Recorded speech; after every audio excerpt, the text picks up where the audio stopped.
भैया भैया ट्रांसफर और प्रमोशन के लिए कौन सा ग्रह कारक होता है और ये कौन सा घर होता है इसका? जो भी जॉब जॉब से का संबंधित ट्रांसफर चीजें और होंगी, प्रमोशन। जी। जॉब से संबंधित जब भी हम किसी भी प्रकार की कोई बात करेंगे तो 10th सीएसएल को देखेंगे। 10th okay. सीएसएल प्रोफेशन है, और जब पर्टिकुलर हम्म। आप जॉब की बात कर रहे हो तो उसमें 6th हम्म। सीएसएल को भी देख लो। ओके। छठे घर का तो कस्पल भैया समलॉर्ड जो होगा उसको भी, और 10th कस्पल समलॉर्ड।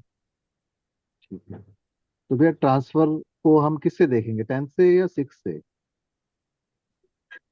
आप 10th सीएसएल से देखो। ट्रांसफर को एक्चुअली में देखा जाता है दशाओं से, ओके। क्योंकि जॉब अच्छी रहेगी बुरी रहेगी वो आपका 10th हम्म। सीएसएल और 6th सीएसएल हाँ। बता देगा। अब हम्म। छठे घर के सीएसएल में और 10वें घर के सीएसएल में ट्रांसफर दिख रहे होंगे, तो क्या है, व्यक्ति हम्म। के फ्रिक्वेंट ट्रांसफर होंगे। हम्म। हर साल 6 महीने पे कुछ ना कुछ ट्रांसफर होता ही रहेगा। लेकिन इसके ज्यादा प्रोमिनेंट रिजल्ट मिलते हैं दशाओं से। अब किसी की दशा चल रही हो ट्रांसफर वाली और व्यक्ति ट्रांसफर लेना चाह रहा है तो उसको इजीली ट्रांसफर मिल हम्म। जाएगा। लेकिन दशाओं हम्म। में वो ट्रांसफर का प्रॉमिस नहीं मिल रहा है तो दिक्कतें आ हम्म। जाती प्रॉमिस का क्या नंबर होता है भैया? हैं। प्रोफेशन में करें इसको, फिर खिचड़ी पक जाएगी नहीं तो। अच्छा, ठीक ठीक है भैया, ठीक। ठीक प्रोफेशन है। करेंगे उसमें, बड़ा जी जी। डिटेल में जी करेंगे एक ठीक। एक चीज को। जी ठीक। ठीक। जॉब छूटना कब होगा, ट्रांसफर कब होगा, कब हम्म। जॉब लगेगी, वो सब चीज बड़े डिटेल में। जी ठीक है भैया। मैरिज कर रहे थे, शादी का कर रहे थे। जी। शादी का जो है वो ऑलमोस्ट जो शादी के लिए योग देखे जाते हैं वो हमारे कवर हो। आज का जो टॉपिक है वो है जो हम गुण मिलान करते हैं। गुण मिलान देखा जाता है ना शादी में, आप लोगों ने सुना भी होगा, किसी बच्चे की अगर शादी करने के लिए घर वाले तैयार होते हैं तो वो कहते हैं कि हम्म। मैच मेकिंग करवा लो, कि गुण मिलान करवा लो पंडित जी। जी जी। गुण मिलान वैदिक ज्योतिष में 8 चीजों का मिलान होता है, जिसमें वश्य, तारा, नाड़ी, गण, मकुट, ऐसे करके वो 8 चीजें होती हैं। लेकिन हम्म। केपी ज्योतिष में जो है इन चीजों का कोई अर्थ नहीं होता। कहते हैं हम्म। मकुट आपका मिले न मिले, बस कुछ 6 चीजें जो हैं, 6 7 चीजें होती हैं, आप उन्हें देख लो। वो चीज अगर बढ़िया है तो शादी फर्स्ट क्लास जाएगी। चाहे वो वैदिक ज्योतिष हम्म। के हिसाब से उसमें गुण नहीं भी मिल रहे होंगे तो भी शादी बढ़िया जाएगी। गुण होते हैं ना हमारे 36 गुण होते हैं, उसमें से कम 18 गुण मिलने चाहिए, तब जाकर के शादी के लिए हम्म। आगे बात बढ़ाते हैं। पर गण दोष, हम्म। नाड़ी दोष और भकूट को बड़े अ, अच्छे से देखा जाता है कि अगर गण दोष लग गया तो वैचारिक मतभेदता वाली स्थिति रहेगी, डिफरेंस ऑफ हम्म। ओपिनियन रहेगा। नाड़ी दोष लग गया, स्वास्थ्य संबंधी समस्याएं आ सकती हैं, बाल बच्चे से संबंधित संतान संबंधी समस्याएं आ सकती हैं। बकूट जो है ओवरऑल लाइफ के लिए होता है, पूरी लाइफ के लिए। अगर बकूट दोष लगा तो पूरी लाइफ में जो है वो डिस्टरबेंस रहेगी। ये वैदिक ज्योतिष का सिद्धांत है। लेकिन केपी ज्योतिष में इस तरह के इन चीजों पर ज्यादा विशेष ध्यान नहीं दिया जाता। केपी ज्योतिष में सबसे पहले बात करते हैं कि जब आप गुण मिलान कर रहे हो, आपके पास में पत्री आई लड़का लड़की की, तो आप दोनों की कुंडली में उनकी आयु देख लीजिए कि आयु कितनी है। अनिल भैया, क्या क्या चीजें होती हैं जो एक रिश्ते को प्रभावित करती हैं?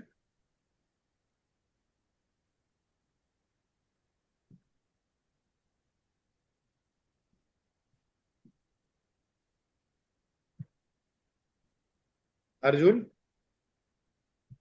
आप बताओ, जब कोई लड़के वाला या लड़की वाला अगर लड़के के यहाँ रिश्ता लेकर के जाएगा तो क्या क्या चीजें देखेगा? हाँ, जैसे भरवा या ज्योतिष के अकॉर्डिंग या वैसे नॉर्मल समाज के अकॉर्डिंग? वैसे नॉर्मली बताओ, समाज के अकॉर्डिंग ही, कि भाई लड़के में क्या क्या क्वालिटी देखेगा वो। लड़के की एजुकेशन देखेगा, सबसे पहले तो जॉब देखेगा, एजुकेशन कितनी करी है, जॉब क्या करता है, कहाँ स्टेबिलिटी है। और दूसरा उसके आज जो मेन देखना चाहिए वो तो सबसे पहले संगत देखनी चाहिए, संगत कैसी है। ठीक है। और बाकी उसका जमीन जायदाद तो, मकान हाउस बस यही देखेगा। चेतन, और कुछ ऐड ऑन करना चाहोगे? बाकी नहीं सर। लड़के की जो भी अपना, लड़के की जो भी हाइट वगैरह होगी वो सब चेक करेंगे। और वो तो खैर देखो, हाइट वाइट और रंग रूप तो हम ज्योतिष में नहीं देखते हैं, क्योंकि हाइट और रंग रूप तो जो लड़की ब्याने की सोच रहा है वो देख ही लेगा। हाँ तो वो अ, उसमें वही देखे, भूमि ज्योतिषी के वाहन पास, हाँ, ज्योतिषी के पास में भूमि वाहन सब कुछ और वो सब। कुछ चीजों को लेकर के आते हैं व्यक्ति, कि भाई इनमें आपस में बनेगी कैसी, हम्म। लड़का लड़की में जब शादी कर देंगे या शादी करने की कोई सोच रहा है, तो वो ये कहेंगे इनकी आपस में कैसी बनेगी। एक जो है किसी तरह की कोई भारी बीमारी परेशान तो नहीं करेगी, किसी तरह की कोई बीमारी रोग आदि का चक्कर तो नहीं है, ये देख डिवोर्स। लेंगे। फिर हाँ, उस पर भी आते हैं अभी। तो प्रोफेशन का देख लेंगे, लड़की के लिए अगर लड़का देख रहे हैं तो लड़के का प्रोफेशन बढ़िया होना चाहिए, अच्छा कमाने वाला होना चाहिए। आज तो जो है, आज के प्रोफेशन का निर्धारण तो सामान्य आदमी भी कर लेगा, कि आज कहीं अच्छी जगह जॉब कर रहा है, ठीक है। बाकी आगे के लिए भी लोगों की बड़ी क्यूरियोसिटी होती है कि आगे इनका कैरियर कैसा रहेगा, किसी तरह की कोई दिक्कत परेशानी तो नहीं, ऐसा तो नहीं कि भाई शादी होने के बाद लड़का जॉब छोड़ करके बैठ जाए। ये सब चीजें। दूसरा, एजुकेशन भी देख लेते हैं, पढ़ाई लिखाई कितनी करी है। फिर प्रॉपर्टी कितना, क्या है, धन संपन्न है का नहीं है, कुछ सेविंग है उसके पास नहीं है, स्वभाव वगैरह कैसा है। और आजकल जो है और प्रश्न आने लगे हैं कि उम्र कैसी है, ऐसा तो नहीं छोटी उम्र का हो। वो सब चीजें जो है हम इसमें गुण मिलान में बड़ी आसानी से देख लेते हैं, पता कर चल जाता है चीज। अब लड़के वाले जो होते हैं वो क्या देखेंगे, लड़की के लिए वही, लड़की पढ़ी लिखी होनी चाहिए। आजकल वर्किंग का प्रचलन चल गया है, तो लड़की वर्किंग भी होनी चाहिए। आगे लड़की का प्रोफेशन कैसा रहेगा, फिर नेचर वाइज कैसी होगी, नेचर कैसा होगा लड़की का, लड़के से मिल करके, परिवार से मिल करके रहेगी नहीं रहेगी।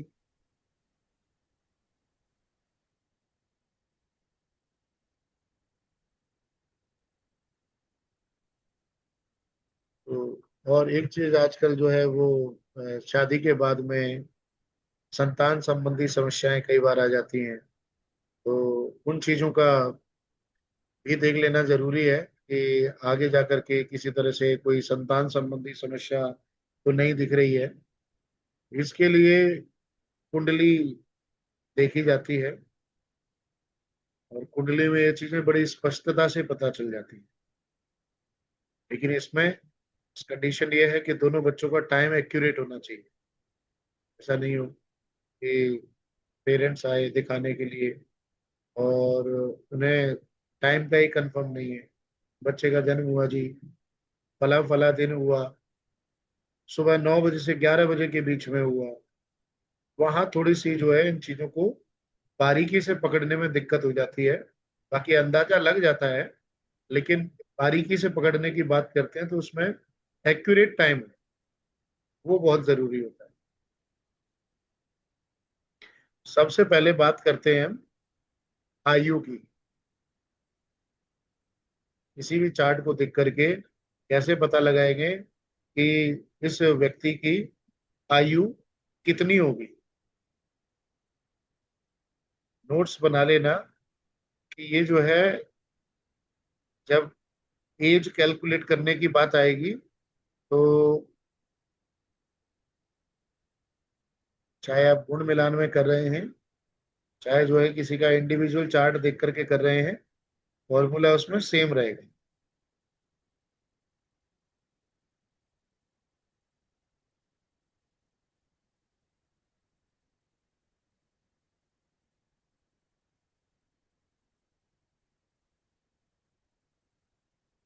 एक कुंडली शेयर कर रहा हूँ आप लोगों को।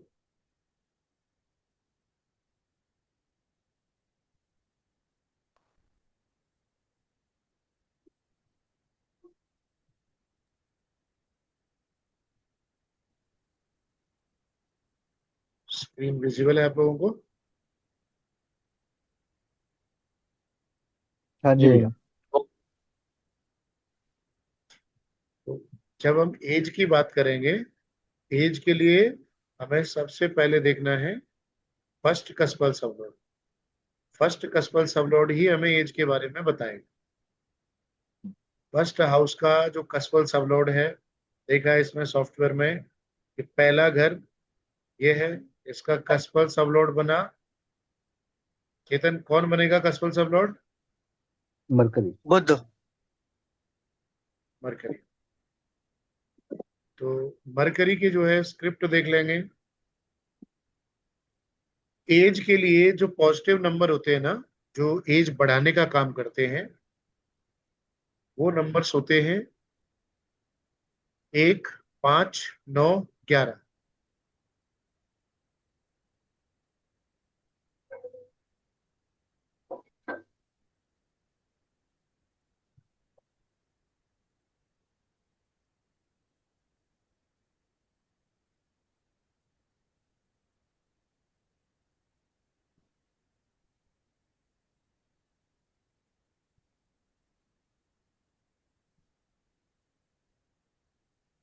एज के लिए जो पॉजिटिव नंबर होंगे वो रहेंगे आपके 1, 5, 9, 11।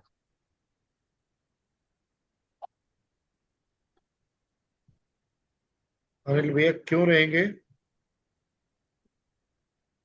भैया एक बॉडी है, 5वां हीलिंग है, और 9वां ठीक उसका है। लक है, 11 उसका फुलफिल है।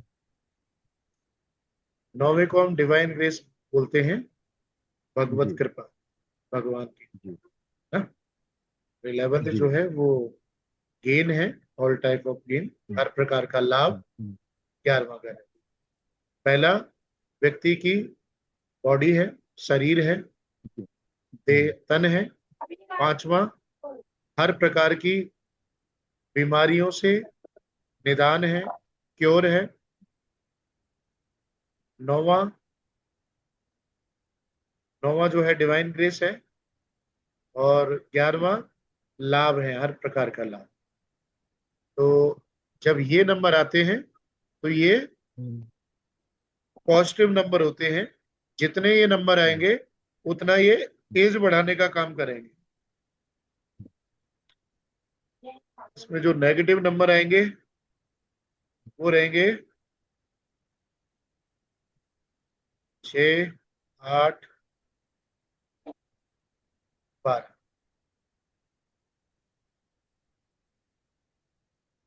ठीक है। 6, 8, 12 जो है जी, वो नेगेटिव नंबर है। अगर किसी का फर्स्ट CSL 1, 5, 9, 11 जैसे नंबर दिखा रहा हो प्लेनेट लेवल पर, नक्षत्र लेवल पर और सब लॉर्ड लेवल पर, तो उसके लिए आप कहेंगे इसकी पूर्ण आयु।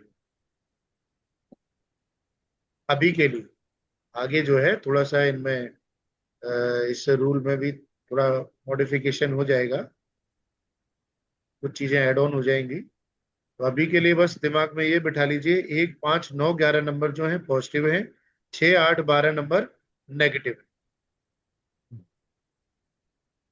अगर 6, 8, 12 तीनों जगह हैं, प्लैनेट लेवल पर भी, नक्षत्र लेवल पर भी और सब लॉर्ड लेवल पर भी, और कोई पॉजिटिव नंबर नहीं है, 1, 5, 9, 11 हम्म, में से पॉजिटिव नंबर नहीं है, तो ये अल्पायु का योग बनता है।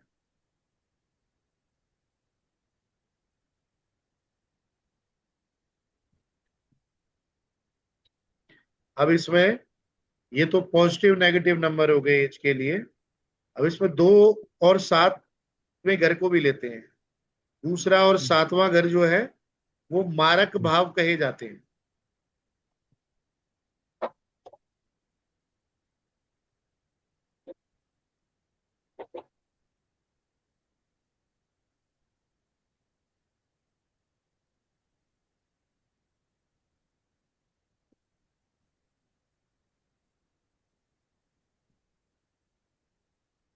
मारक कैसे होंगे भैया, अनिल भैया?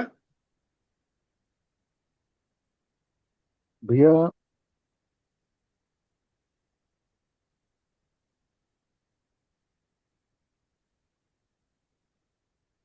नहीं पता।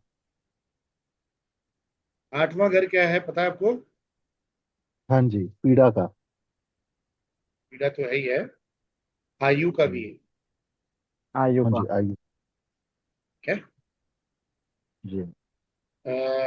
ज्योतिष का एक सूत्र होता है, वैदिक ज्योतिष का, भावात भावम। मतलब हम्म। अगर आप आयु के बारे में जानना चाहते हैं ना, तो हम्म। आठवां घर जो है वो आयु का होता है, लेकिन आयु के हम्म। बारे में एग्जैक्ट बताएगा 8वें से 8वां। ओके।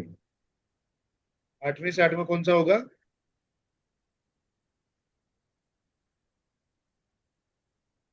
तीन तीसरा। से आठ, चार, पाँच, छः, सात, आठ, तीसरा कदम। तीसरा।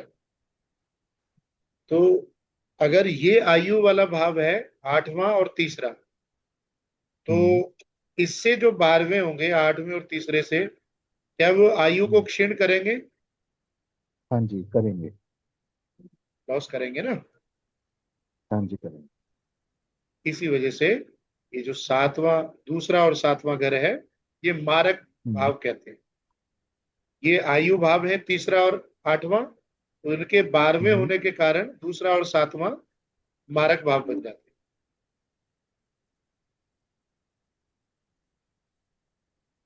जब हम किसी भी भाव की बात सूर्य बार करें, दोबारा बताना कि 12वां कैसा। हाँ देखो, जैसे ये हमारा पहला भाव है, लग्न को हम पहला भाव लेते हैं ना। जी जी जी लग्न से 12वां भाव जो होता है, ये 12वां घर होता है हमारा। जी तो ऐसे गिनेंगे, 1 2 3 4 5 6 7 8 9 10 11 12। जी ठीक है। तो ये हमारा शरीर जी है। जी पहला घर, पहला जो लग्न है, लग्न से शरीर देखा जाता है। 12वां घर जो है उसकी हानि है, जी लॉसेस है, बीमारियां हैं, जी जी हॉस्पिटलाइजेशन है, वीकनेस है। 12वां घर जो है वो वीकनेस है, लॉस है, जी जी हॉस्पिटलाइजेशन है। तो इस शरीर को हानि करने वाला जो है वो 12वां घर है। जी ऐसे ही कुंडली में ये जो 12 के 12 भाव है ना, उससे जस्ट पीछे वाला, जी। उस घर से जो 12वां भाव बैठेगा ना, वो उस भाव की हानि अच्छा। करेगा। जैसे अगर हम दूसरे घर की बात करें, तो दूसरा घर हमारे लिए धन का भाव कहा जाता है। जी वहीं दूसरे से 12वां हमारा पहला घर होता है। जी जी तो ये जो पहला घर है, ये दूसरे घर को नेगेट करने का काम करता है, इसको खर्च करने का, इसके लॉस का काम करता है। अब पैसा आपने कमाया, पैसे को खर्चेगा कौन? जी। खर्चोगे ना। पहला। जी ये जी जी। पैसे की समझ सेविंग गया। है, और ये पैसे का खर्चा है। जी क्या? जी जी। वैसे ही थर्ड हाउस है। थर्ड हाउस किस चीज का होता है?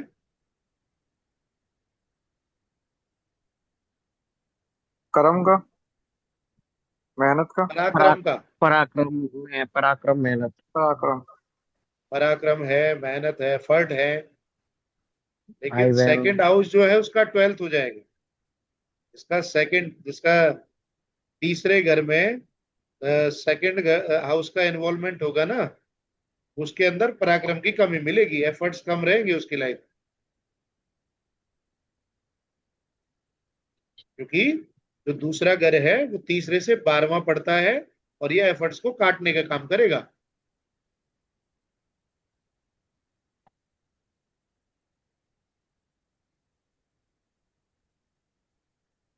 समझ रहे हो? कोई दिक्कत तो नहीं?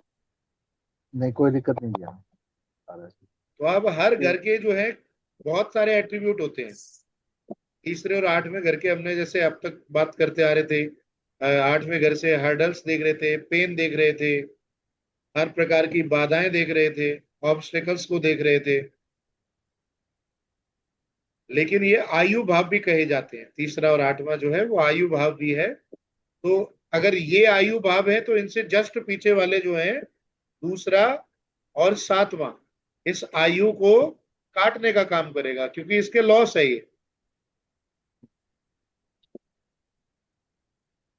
ये जो है ये हो गए मारक भाव।